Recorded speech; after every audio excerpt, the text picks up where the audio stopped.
Billionaire pretends to be asleep to test his black cleaning lady's daughter, and freezes when he sees what she does. The safe was wide open, displaying piles of cash that represented more than most people earn in a lifetime. Thomas Mitchell remained motionless in his leather armchair, breathing steadily, his eyes half open, watching her every move. Little Jasmine, only 6 years old, entered the office holding her mother Diana's hand. The two had arrived for the night shift, as they had done for the past 2 years at Thomas's company. The girl wore her miniature pink gloves, a gift Diana had bought to make her daughter feel useful while accompanying her during the school holidays. Thomas had planned this moment meticulously. After discovering that his partner had embezzled $3 million, his trust in humanity was shattered. At 45, he had built an empire, but now he wondered if there was a single honest person in the world. The test was simple: leave the safe open with a fortune in plain sight and see if anyone could resist the temptation. Diana began cleaning the bookshelves, focused on her work. Jasmine, curious like all children, approached the table where Thomas was sleeping. Her little eyes sparkled at the sight of so much money, more than she had ever seen in her life. Thomas held his breath, preparing to witness yet another disappointment. But what happened next left him completely paralyzed. Jasmine didn't touch the money. Instead, she noticed that the bills were disorganized and began to arrange them carefully, separating them by denomination and stacking them with the precision of a little accountant. Her little hands worked with impressive delicacy, as if she were handling something sacred. "Mommy," she whispered, "Mr. Thomas's money was all messy. I tidied it up just like you taught me to do with our coins at home." Diana turned quickly, startled. "Jasmine, you can't touch the boss's things." "But it was messy, Mom. He'll be happy when he wakes up and sees everything tidy." Thomas felt something he hadn't felt in years. His throat tightened with emotion. This child, who had probably never had more than $20 in her hands, had organized a fortune instead of taking a single penny. More than that, she made a point of telling her mother what she had done, with the innocent transparency of someone who has nothing to hide. What Thomas didn't know was that this simple gesture of honesty from a 6-year-old was about to set off a series of events that would not only change his own life, but reveal truths about prejudice, kindness, and the true value of people that he could never have imagined. If you're wondering how a child can teach life lessons to a billionaire, be sure to subscribe to the channel, because this story of transformation is just beginning, and what lies ahead will show that sometimes the greatest lessons come from the most unexpected places. In the weeks that followed, Thomas continued to observe Diana and Jasmine discreetly. He discovered that Diana worked double shifts, cleaning at his company at night and cleaning at a doctor's office in the morning. Jasmine always accompanied her, doing her homework in the waiting room or playing quietly while her mother worked. What impressed Thomas most was the education Diana gave her daughter. "We always return what isn't ours, even if no one is watching," he heard her teach the little girl. "Our honesty is worth more than any money in the world." Diana had grown up in foster care after losing her parents at the age of 9. She struggled to graduate from high school while working, but was never able to afford college. At 22, she became pregnant with Jasmine, and the father disappeared when he found out. Since then, she had been supporting her daughter alone, refusing any kind of assistance she considered charity. Thomas began secretly increasing Diana's salary, instructing the personnel department to justify it as a category adjustment. But his good deed did not go unnoticed by the wrong eyes. Richard Blackwood, vice president of operations and a 50-year-old man accustomed to inherited privileges, noticed the financial movement during a meeting. "Thomas, why are we wasting extra money on cleaning staff, especially on that specific employee?" "Diana is an excellent professional," Thomas replied dryly. "Excellent." Richard laughed dismissively. "Thomas, you need to understand where these people belong. Give them an extra coin and they'll soon be asking for the whole vault. It's in their nature." Thomas felt anger rising, but he kept his composure. Richard was the son of one of the company's founders and held significant shares. His prejudiced opinions had always been tolerated by the board because of his financial influence. "Besides," Richard continued, "she brings that child here. That's inappropriate. What kind of mother exposes a child to a corporate environment? Clearly, she doesn't have a proper family structure." That evening, Thomas witnessed something that made him furious. Richard had stayed late at work and ran into Diana in the hallway. "Listen carefully," he said threateningly. "I know you're getting more money than you deserve. I don't know what kind of favors you're doing, but it's going to stop." Diana turned pale. "Sir, I don't understand." "Of course you don't understand. People like you never do. You just take what you're given and keep quiet, and get that child out of here. This isn't a daycare center." Jasmine hid behind her mother, frightened by the aggressive tone. Diana hugged her daughter protectively. "Sir, I'm just doing my job. Your job is to clean and be invisible. Nothing else." Thomas watched everything from his office, feeling something he hadn't felt in years, a purifying anger. Richard had crossed a line that could not be uncrossed. Not only had he insulted Diana, but he had frightened an innocent child whose only crime was accompanying her mother to work. That night, Thomas made a decision. It was no longer enough to stand by and watch. Richard Blackwood Blackwood had revealed his true nature, and Thomas had the resources to do something about it. What Richard didn't know was that Thomas had recorded the entire conversation. The security system that Richard himself had approved to monitor employees now recorded his own poisonous words. But Thomas wanted more than just a recording. He wanted Richard to hang himself with his own words, publicly, in such a humiliating way that he would never be able to show his face in business circles again. The plan that began to form in his mind was ambitious, not only to protect Diana and Jasmine, but to use Richard's arrogance against him. Every new humiliation the man inflicted only strengthened something inside Thomas that had lain dormant for years, a thirst for justice that grew fueled by the very injustice he witnessed. What that privileged executive didn't know was that every act of contempt was writing his own sentence of defeat, and that a billionaire determined to protect an innocent family could be the most dangerous adversary someone like him would ever face. The next morning, Thomas made a call Richard could never have imagined. "Marcus, I need your services again," he said on the phone to Marcus Chun, a former FBI investigator and expert in corporate cases. The two had worked together during the embezzlement case, and Marcus knew every dark corner of the business world. "What kind of trouble now, Thomas?" "The kind that involves institutional racism and abuse of power. I need solid evidence against Richard Blackwood." Marcus laughed on the other end of the line. "That daddy's boy. That'll be easier than stealing candy from a baby. Guys like him always leave clues." Meanwhile, Richard intensified his psychological terror campaign against Diana. On Monday, he showed up at the Human Resources Department with a list of fabricated violations. "This employee has been arriving late on a regular basis," he lied to Sandra Miller, the HR director. "And that child she brings with her is causing disturbances." Sandra, a competent woman in her 40s, knew something was wrong. Diana had never been late in 2 years on the job. "Mr. Blackwood, I need to check the records." "Records can be altered," Richard interrupted arrogantly. "I'm the vice president. My word should be enough." Thomas watched everything through the security cameras, recording every word. The system Richard had installed to monitor productivity now recorded his own lies and abuses of authority. On Wednesday, Richard crossed an even more dangerous line. He intercepted Diana in the parking lot when she arrived with Jasmine for the night shift. "Listen carefully," he said, blocking her way to the entrance. "I know you're doing more than cleaning to earn that extra money. What kind of special services are you providing?" Diana trembled with anger and fear. "Sir, what you're implying is..." "I'm implying that people like you always have a price, and I'm curious to know what yours is." Jasmine hid behind her mother, whispering, "Mommy, why is that man being mean?" "Don't worry, my daughter," Diana replied with a dignity that contrasted with Richard's venom. "Some adults are unhappy and try to make other people unhappy too." Richard laughed cruelly. "Unhappy? I have more money in this wallet than you two will ever see in your entire lives. I should be worried about what people like you might do when you get too comfortable." Thomas watched the recording that night with a controlled rage that grew with each replay. Marcus had arrived with a preliminary dossier on Richard that confirmed his suspicions. The man had a history of bullying Black and Latino employees at previous jobs. "Look at this," Marcus said, pointing to documents. 3 labor lawsuits filed with out-of-court settlements. Always the same pattern, systematic humiliation until the person quits. And why was he never punished? Daddy paid for the silence and transferred his little boy to other companies when things got hot. Richard Blackwood is a professional parasite. Thomas studied every page of the report. Richard wasn't just prejudiced. He was a serial predator who used his position and money to torture vulnerable people. "Marcus, I want everything on him. Phone calls, emails, social media, behavior patterns, everything." "Thomas, are you planning something big?" "I'm planning justice." On Thursday, Sandra Miller approached Thomas discreetly. "Mr. Mitchell, I need to talk to you about Richard Blackwood. He's pushing to fire Diana, but I don't have any legal grounds. They suspect there's something personal going on." Thomas feigned surprise. "What kind of pressure?" "He claims she's violating regulations, but when I check, I can't find any evidence.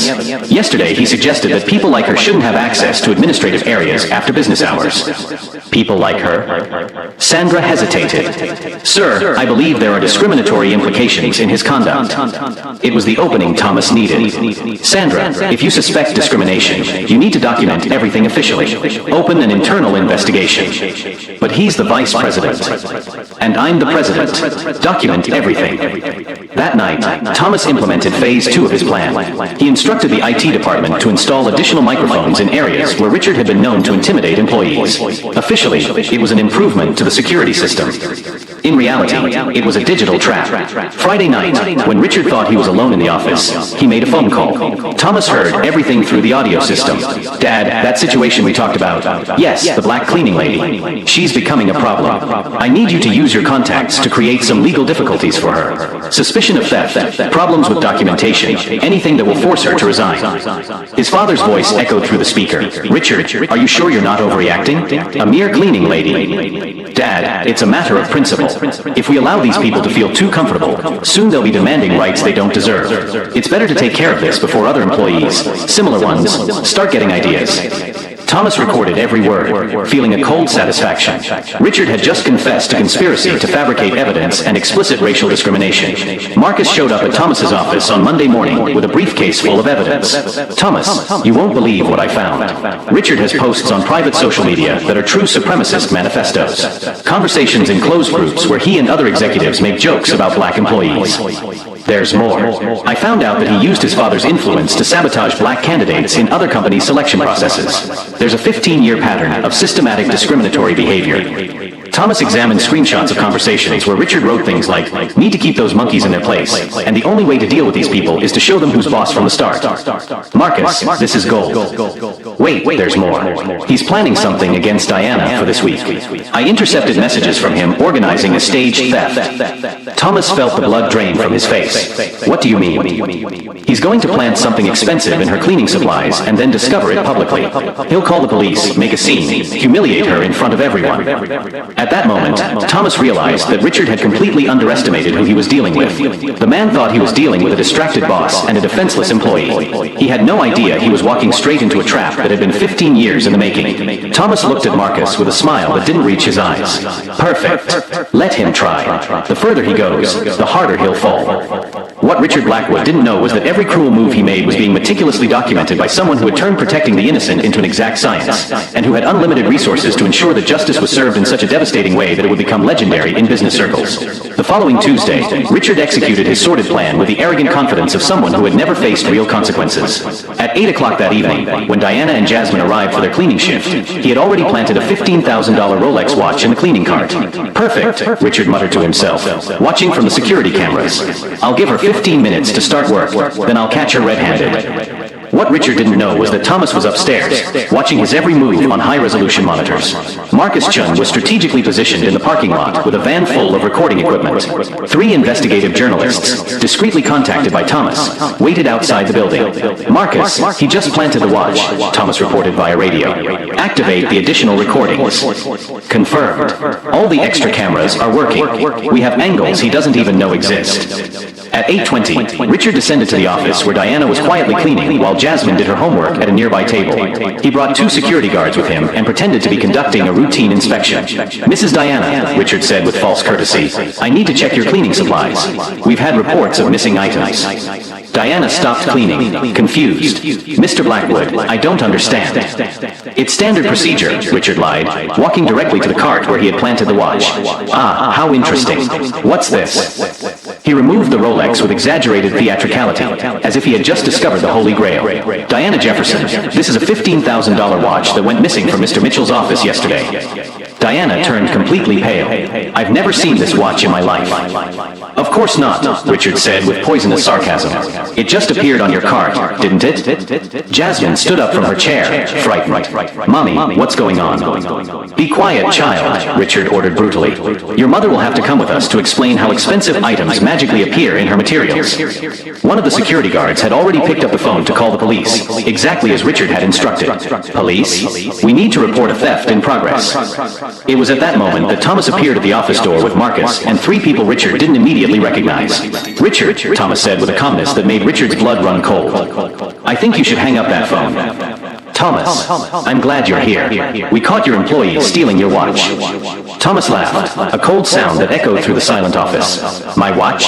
Richard, I've been wearing an Apple Watch for 5 years. I've never owned a Rolex." The confidence on Richard's face began to waver. What are you saying?" "I'm saying we just recorded you planting a watch you bought this morning. We have the receipt in Diana's shopping cart to frame her." Marcus approached with a tablet, showing high-definition footage of Richard placing the watch in the cart 40 minutes earlier. "Angle 1, he said, swiping to the next video. Angle 2. Angle 3. We even have your face clearly visible when you check to make sure no one is watching." Richard tried to speak, but Thomas interrupted him. "Oh, but there's so much more, Richard. Marcus, Marcus, show him the scrapbook we put together. Marcus opened a digital file and began projecting its contents onto a portable screen. First came screenshots of Richard's racist posts in private groups. Need to keep these monkeys in their place, Marcus read aloud. That's yours, isn't it, Richard? Diana gasped, covering her mouth with her hands. Richard tried to get closer to the screen, but Thomas blocked him. Here's your conversation planning to create legal difficulties for Diana, Marcus continued. And here's your confession that it's a matter of principle to prevent these people from feeling comfortable. Where did you get this? Richard stammered, sweat beginning to bead on his forehead. Security system you approved yourself, remember? Including that call to your conspiracy-mongering father to fabricate evidence against an innocent employee. One of the journalists identified herself. Jennifer Walsh, Channel 7 News. Mr. Blackwood, would you like to comment on this evidence of systematic racial discrimination and conspiracy to fabricate criminal evidence? Richard finally understood the magnitude of what was happening. You can't use that. I have rights. Of course you do, Thomas said calmly. You have the right to remain silent, because anything you say will be used against you. Not just by the police, who are already on their way to arrest you for conspiracy and attempted defamation, but also by the press, the company board, and Diana's lawyers. Marcus continued the presentation. We also have records of your 15 years of systematic discrimination in previous jobs. 3 lawsuits hushed up by Daddy, 8 black and Latino employees you harassed until they quit. And best of all, Thomas interrupted, we have recordings of you on cameras you didn't even know existed, including your threats to Diana in the parking lot and your disgusting sexual advances. The second reporter stepped forward with a camera. Mr. Blackwood, how do you respond to the accusations that you used your position to systematically persecute minority employees? Richard tried to run, but Marcus blocked the exit. Oh, I almost forgot, Marcus said with a smile. Your bank account was frozen an hour ago. Your family has already been notified of the contents of the evidence, and the company board has called an emergency meeting for tomorrow morning to discuss your dismissal for cause and possible legal action. Diana, who had remained in shock throughout the revelation, finally found her voice. Mr. Mitchell, did you know this was going to happen? Diana, I knew Richard was prejudiced, but I didn't imagine he would go so far as to try to destroy you with false evidence. When I discovered his plan, I decided it was time to stop watching passively. Jasmine approached Thomas timidly. Mr. Thomas, will the bad man stop scaring Mommy now? Thomas knelt down to the girl's height. No, sweetheart. He'll never bother you again. Richard, desperate, made one last pathetic attempt. Thomas, we can settle this between gentlemen. My family has significant investments in the company. Had, Thomas corrected him. Until 20 minutes ago, when the board voted unanimously to force the purchase of all Blackwood family shares. Congratulations, you've managed to ruin not only your own career, but also your family's fortune. The police arrived at that moment, but it wasn't Diana who was arrested. Richard Blackwood, said Detective Harris, you're under arrest for conspiracy to fabricate evidence, harassment, racial discrimination, and attempted defamation. As they handcuffed Richard, he looked at Diana with a hatred that finally revealed his true nature. This won't stand. My family has influence. Had, Marcus corrected again. Until this morning, when the evidence was leaked to all major media outlets. Your father called 2 hours ago, asking to be removed from the company's contact list. The third reporter approached Diana. Ms. Jefferson, how does it feel to know that you have been completely vindicated and that your persecutor will face the full consequences? Diana looked at Jasmine, then at Thomas. I feel gratitude. Gratitude that there are people willing to fight for justice, even when it would be easier to ignore it. Thomas watched Richard being led away in handcuffs, knowing that the man faced not only prison, but complete social and financial ruin. His reputation was ruined forever, his family had disowned him, and his career had ended so humiliatingly that it would become legendary in business circles. Diana, Thomas said, would you like to talk about a promotion? As Diana smiled through her tears and Jasmine applauded without fully understanding what had happened, it was clear that justice had been served in such a devastating way that it would be remembered for generations, proving that underestimating human decency can be the most costly mistake anyone can make. 6 months later, Diana Jefferson walked through the halls of Mitchell Enterprises no longer as a cleaning lady, but as Director of Human Resources, a position Thomas had created especially for her after discovering her business degree that she had never been able to complete. Her first decision was to implement a scholarship program for employees' children, a program of which Jasmine would be the first beneficiary. Mommy, can I show Mr. Thomas my new drawing? Asked Jasmine, now 7, running through the office that had become her second home. She attended the best private school in town and already spoke fluently about wanting to be a lawyer to help people like Mr. Thomas helped us. Thomas smiled, observing the complete transformation of their lives. His company had won awards for inclusion and diversity, becoming a national benchmark for hiring black people in executive positions. The Fair Chance program, created in honor of Diana's case, had already benefited more than 200 families. Meanwhile, Richard Blackwood was living a completely different reality. After serving 18 months months in prison for racial discrimination and conspiracy, he was released to find that his reputation was completely destroyed. No reputable company would hire him. His wife had filed for divorce, taking half of their remaining assets. His children had changed their last name and refused to speak to him. The man who was once vice president of a large corporation now worked as a used car salesman, earning less in a year than Diana did in 3 months. His racist posts continued to circulate on the internet, preventing any attempt to rebuild his image. "Dad Thomas," Jasmine said during dinner at the new house Thomas had bought for them. "The teacher asked us to write about our heroes. Can I write about you?" Thomas felt tears well up in his eyes. "Jasmine, the real hero of this story is your mother, who taught you that honesty is worth more than any amount of money." Diana took Thomas's hand. "No, the hero is the one who had the courage to fight when it would have been easier to ignore it." The following week, Thomas received an unexpected call. "Mr. Mitchell, this is CNN reporter Michael Torres. I'd like to do a story on how your company became a model of inclusion after the Blackwood case." The story aired during prime time, showing Jasmine playing in the office where it all began, Diana working in her new role, and Thomas explaining how a 6-year-old had changed his view of justice and humanity. Richard watched the report from his one-bedroom apartment, drinking alone as he saw his old life thriving without him. He tried to call former colleagues, but they had all blocked his number. He tried to create new social media profiles, but his racist posts kept resurfacing, haunting him like digital ghosts from his past. 3 years later, on Jasmine's 10th birthday, Thomas made a special announcement during the birthday party.